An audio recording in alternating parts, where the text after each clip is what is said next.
so much motherfucking design on right now.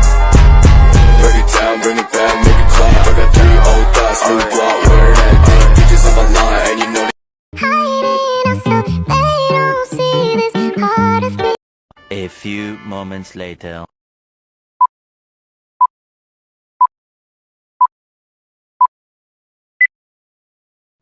Assalamualaikum warahmatullahi wabarakatuh. Saya Sukmawati Muhtah dengan NIK 220901601024 dari Prodi Akuntansi Terapan kelas A.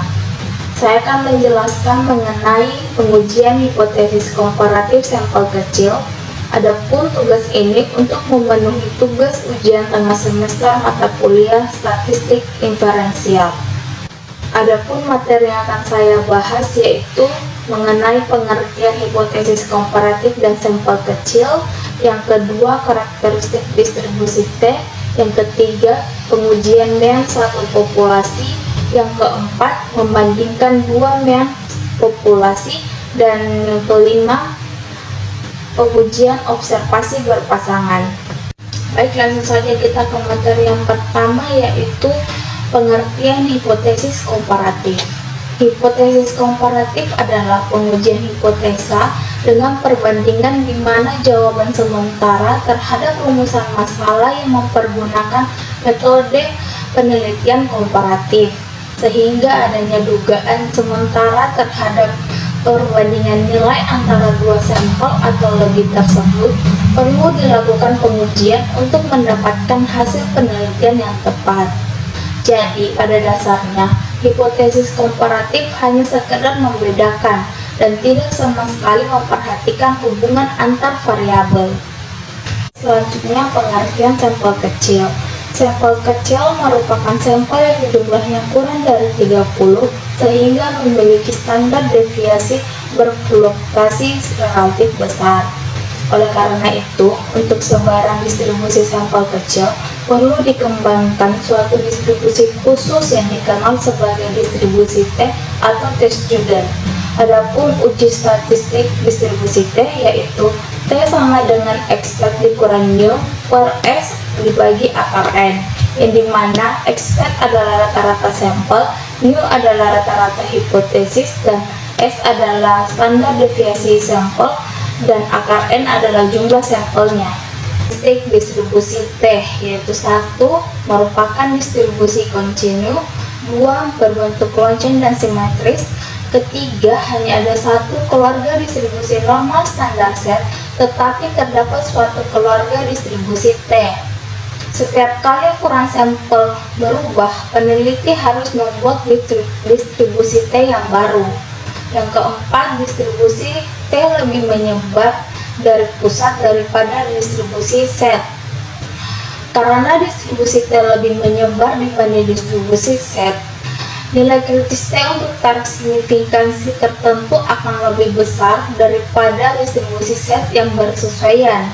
Jadi, ukuran sampel membesar, nilai T akan mendekati nilai set untuk tarik signifikansi tertentu. Karakter distribusi T dapat digunakan jika populasi tidak memiliki distribusi normal, mirip dengan pola distribusi normal jika derajat kebebasan cukup besar, tidak simetris dan memiliki ekor yang lebih lebar daripada distribusi normal. Selanjutnya, pengujian hipotesis mean satu populasi. Di dalam pengujian satu populasi dapat digunakan sampel besar atau sampel kecil. Perbedaannya terletak pada pemakaian tabel dengan variasi populasi. Pengujian hipotesis untuk satu populasi dapat dilakukan dengan menggunakan distribusi set, dan distribusi T dapat digunakan untuk menguji hipotesis tentang mean satu populasi jika standar deviasi populasinya tidak diketahui dan ukuran sampelnya kecil. Adapun langkah-langkah dalam pengujian hipotesis yaitu 1. Tetapkan hipotesis nol dan hipotesis alternatifnya. Yang kedua, tetapkan tingkat kesalahan atau peluang salah jenis ataupun taraf nyatanya. Yang ketiga, deskripsikan data contoh yang diperoleh, misalnya hitungan rata-rata, tagang, standar error, dan lain sebagainya. Dan yang keempat, hitung uji statistiknya. Membandingkan dua mean populasi. Untuk membandingkan dua mean populasi dapat menggunakan uji teh dengan asumsi: satu, setiap populasi berdistribusi normal. Yang kedua, deviasi standar populasi sama tetapi tidak diketahui. Dan yang ketiga, kedua sampel tidak berhubungan atau independen. Uji teh dua sampel menggunakan dua sampel atau populasi yang berbeda untuk nantinya dilihat perbedaannya dengan menggunakan independent t-test. Independent t-test itu sendiri digunakan untuk membandingkan dua kelompok mean dari dua sampel yang berbeda. Prinsipnya ingin mengetahui apakah ada perbedaan mean antara dua populasi dengan membandingkan dua mean sampelnya. Misal, melihat perbedaan antara kelas yang diberi pelatihan dengan yang tidak diberi pelatihan, atau perbedaan perlakuan orang yang diberi obat diet dengan yang tidak diberi obat diet. Selanjutnya, materi terakhir yaitu pengujian observasi berpasangan. Uji teh sampel berpasangan, terkadang disebut uji teh sampel dependen, adalah prosedur statistik yang digunakan untuk menentukan apakah perbedaan rata-rata antara dua rangkaian pengamatan adalah nol. Dalam uji teh sampel berpasangan, setiap subjek atau entitas diukur dua kali sehingga menghasilkan observasi berpasangan.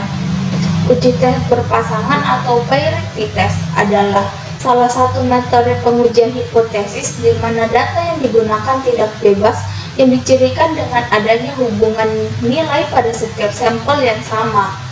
Ciri-ciri yang paling sering ditemui pada kasus yang berpasangan adalah satu individu atau objek penelitian dikenai dua buah perlakuan yang berbeda.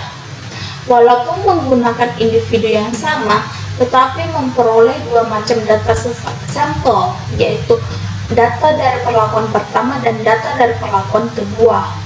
Misal pada penelitian mengenai efektivitas suatu obat tertentu, perlakuan pertama peneliti menerapkan kontrol, sedangkan pada perlakuan kedua barulah objek penelitian dikenai suatu tindakan tertentu, misal pemberian obat. Dengan demikian, performance obat dapat diketahui dengan cara membandingkan kondisi objek penelitian sebelum dan sesudah diberikan obat. Baik, selanjutnya adalah kesimpulan dari materi yang saya sampaikan, yaitu kesimpulannya adalah hipotesis komparatif merupakan dugaan tentatif dari rumusan masalah yang komparatif.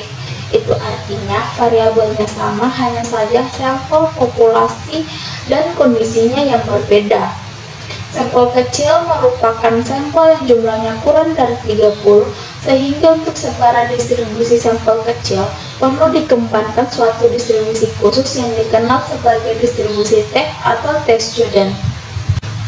Baik, itulah materi yang saya sampaikan mengenai pengujian hipotesis komparatif sampel kecil. Saya ucapkan terima kasih. Wassalamualaikum warahmatullahi wabarakatuh.